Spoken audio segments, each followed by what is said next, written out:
तो इस वीडियो में मैं बात करूंगा मार्केट रिसर्च और बायर्स पर्सोना के बारे में कि मार्केट रिसर्च क्यों इंपॉर्टेंट है किसी भी बिजनेस के लिए। जब भी कोई बिजनेस की हम एडवर्टाइजिंग करते हैं या वो बिजनेस कोई अपने ऑपरेशन शुरू करता है, सर्विस शुरू करता है, उससे पहले प्रोडक्ट लॉन्च करने से पहले या सर्विस लॉन्च करने से पहले मार्केट रिसर्च करनी क्यों जरूरी है। मार्केट रिसर्च अगर आपने अच्छे तरीके से की है तभी आपका एडवर्टाइजिंग एफर्ट आपको अच्छे इफेक्ट यानी कि अच्छी रिटर्न देगा। अदरवाइज आपका मार्केटिंग वेस्ट बढ़ जाएगा, आपका पैसा काफ़ी खर्च होगा और आपको रिटर्न्स नहीं आएंगे। उसी तरह बायर्स पर्सोना में मुझे ये डिफाइन करना होता है कि मेरा टारगेट ऑडियंस यानी कि मेरा कस्टमर कौन होगा, उसकी एज क्या होगी, वो मेल होगा या फीमेल होगा, तो ये सब चीज़ें उसमें मैटर करती हैं। तो बायर्स पर्सोना कैसे क्रिएट करना वो भी हम इस वीडियो में सीखेंगे। तो चलिए चलते हैं कंप्यूटर स्क्रीन की तरफ और सीखते हैं मार्केट रिसर्च और बायर्स पर्सोना के बारे में। तो दोस्तों शुरू करते हैं मॉड्यूल नंबर 4 से, market research and buyers persona. अब मार्केट रिसर्च होती क्या है? मार्केट रिसर्च एक ऑर्गेनाइज्ड एफर्ट है इंफॉर्मेशन गैदर करने के लिए कि मेरी टारगेट कस्टमर कौन होगा, मेरी टारगेट मार्केट कौन सी होगी। ये एक इम्पॉर्टेंट पार्ट है बिजनेस स्ट्रेटेजी का। बिना जाने मेरे प्रोडक्ट की मार्केट में नीड है या नहीं है, मेरे प्रोडक्ट की प्राइसिंग क्या है, मेरा प्रोडक्ट किस तरह से मार्केट में लॉन्च होगा, बिजनेस स्ट्रेटेजी नहीं बनाई जा सकती। मार्केट रिसर्च से ही मुझे ओवरव्यू मिलता है, मार्केट रिसर्च से ही मुझे पता चलता है कि मेरे कस्टमर को क्या चाहिए, मेरी कस्टमर की क्या ज़रूरत है और कस्टमर की क्या बिलीव्स है, कस्टमर क्या समझता है मेरे प्रोडक्ट के बारे में। अगले मॉड्यूल में मार्केट रिसर्च की इंपॉर्टेंस क्या है, इससे हमें मिलती है मार्केट इंफॉर्मेशन कि तरह तरह के प्रोडक्ट मार्केट में अवेलेबल हैं। जो प्रोडक्ट मैं सेल कर रहा हूँ उसकी प्राइसिंग, उसका कंपटीशन कौन है, उसकी सप्लाई एंड डिमांड की सिचुएशन क्या है कि मार्केट में सप्लाई तो है लेकिन डिमांड नहीं है, मार्केट में डिमांड बहुत है लेकिन सप्लाई नहीं है। तो ये मुझे मार्केट इंफॉर्मेशन मिलती है मार्केट रिसर्च। उसके बाद मार्केट सेगमेंटेशन।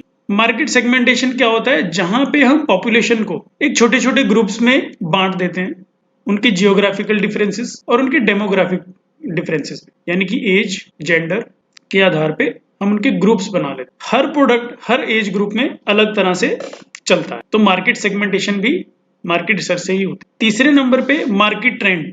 मार्केट ट्रेंड के बारे में मुझे पता चलता है कि मेरा प्रोडक्ट अभी डाउनवर्ड सिचुएशन में जा रहा है या अपवर्ड सिचुएशन में जा रहा है। एक टाइम पीरियड, उसका ट्रेंड कैसा होगा प्रोडक्ट का। मान लो कोई ऐसा प्रोडक्ट है जो सर्दियों में ज्यादा चलता है, गर्मियों में उसकी सेल नहीं होगी, तो ये मार्केट ट्रेंड मुझे मार्केट रिसर्च से ही पता चलेगा।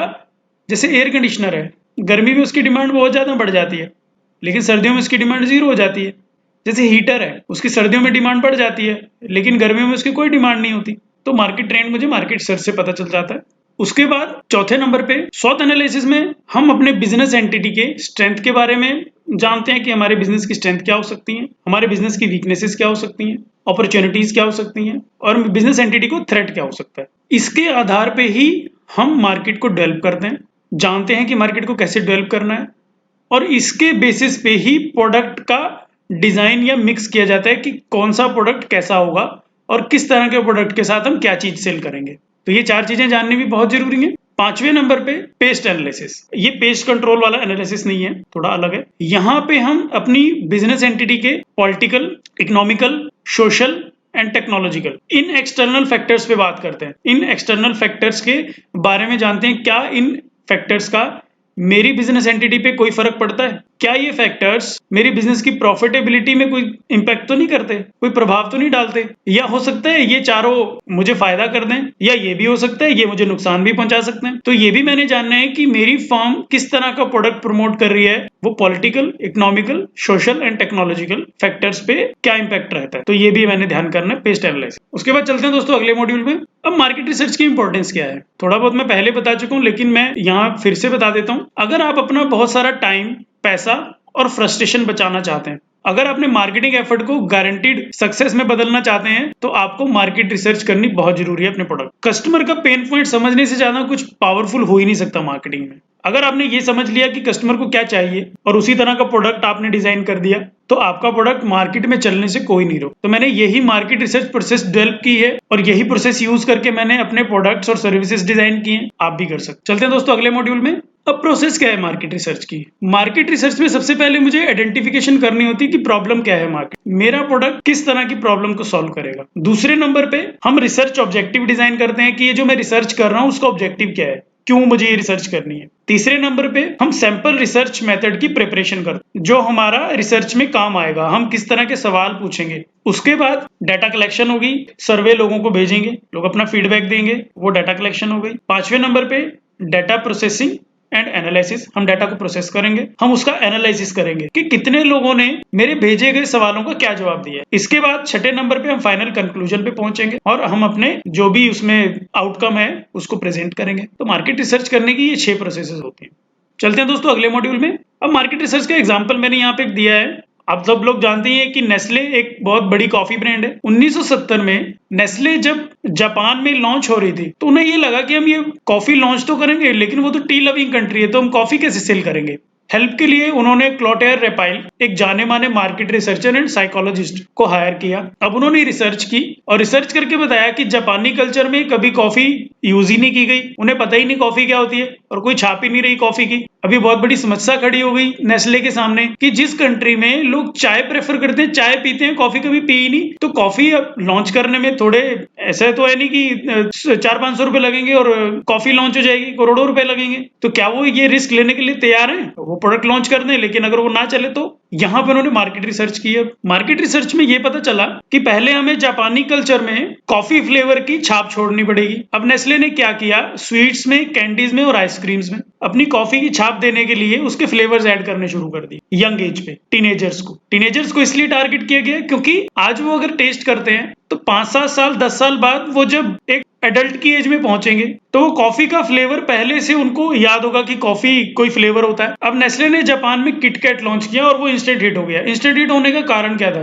क्योंकि वो काफी टाइम से लोगों को कॉफी टेस्ट कराते आ रहे थे। जापान में जब किटकैट को लॉन्च किया गया, उसका नाम भी बड़ी स्ट्रेटेजाइज करके चूज किया गया। किटकैट को किटो काटो करके लॉन्च किया गया। वहां पे किटो काटो रखने का क्या मतलब था? किटो काटसो एक जापानी फ्रेज है जिसका मतलब होता है आप कभी फेल नहीं होंगे, आप जरूर जीतेंगे। अब इसका फायदा जापानी कल्चर में क्या हुआ, किटो काटसो से वो ऑलरेडी फेमिलियर थे। यहाँ पे ब्रांड का नाम एक क्लेवर मार्केटिंग स्ट्रेटेजी की तरह यूज किया गया। अब किटकैट को लोग एक गुड लक चार्म की तरह यूज करने लगे। किटकैट एक पॉपुलर गिफ्ट बन गया, स्पेशली इन स्टूडेंट्स जब एग्जाम टाइम होता था, क्योंकि कितो कात्सो वो मैच करता था उनके कल्चर से। जैसे हम यहाँ पे कहते हैं गुड लक, वहां पे वो कहते हैं कितो कात्सो। और अब एस्टिमेट ये है कि जापान 5 मिलियन यानी कि 50 lakh KitKat bars daily consume करता। आज के दिन में जापान वर्ल्ड का तीसरा सबसे बड़ा कॉफी इंपोर्टर है, जो 4,40,000 टन से ज्यादा एनुअली कॉफी इंपोर्ट करता है। ऐसा क्यों हुआ और ऐसा किस तरह पॉसिबल हुआ? ये मार्केट रिसर्च की वजह से ही पॉसिबल हुआ। मार्केट रिसर्च से पता किया गया कि कॉफी तो वहां पे नहीं रही थी, तो कॉफी को लॉन्च कैसे किया जाएगा। उस कॉफी को लॉन्च करने के लिए उन्होंने टीनेजर्स को टारगेट किया। उनके फ्लेवर्स में जो वो ऑलरेडी सबसे ज्यादा बिकने वाले फ्लेवर्स थे उसमें वो एक कॉफी फ्लेवर ऐड कर दिया। धीरे धीरे उनको उसकी आदत हो गई। फिर एक ऐसी ब्रांड नेम यूज की जो उनके कल्चर से मैच करती थी। तो यहाँ पे जो स्ट्रेटेजी बनाई गई वो स्ट्रेटेजी सिर्फ और सिर्फ पॉसिबल हो पाई मार्केट रिसर्च की वजह से। अगले उसमें चलते हैं दोस्तों मॉड्यूल में। मार्केट रिसर्च के टूल्स क्या क्या हो सकते हैं, आप कौन से टूल यूज कर सकते हो मार्केट रिसर्च करने के लिए। मार्केट रिसर्च करने के लिए आप टाइप फॉर्म्स यूज कर सकते हो। दूसरा, आप गूगल फॉर्म्स यूज कर सकते हो। तीसरा, आप सर्वे मंकी यूज कर सकते हो। चौथा, की सर्वे यूज कर सकते हो। पांचवा, आप गूगल कीवर्ड्स, गूगल एड्स में जाके यूज कर सकते हो। गूगल ट्रेंड्स यूज कर सकते हो। क्वालिट्रिक्स यूज कर सकते हो। सोशल मेंशन यूज कर सकते हो। मार्केट रिसर्च में ये 8 टूल हैं जो सबसे ज्यादा फेमस हैं, लेकिन मैं इसमें सबसे ज्यादा गूगल फॉर्म्स और टाइप फॉर्म्स यूज करता हूं। आप इन टूल्स को यूज करिए और यूज करते करते आप एक्सपर्ट हो जाएंगे, तभी आप अच्छे से डिजिटल मार्केटर एक्सपर्ट बन पाओगे।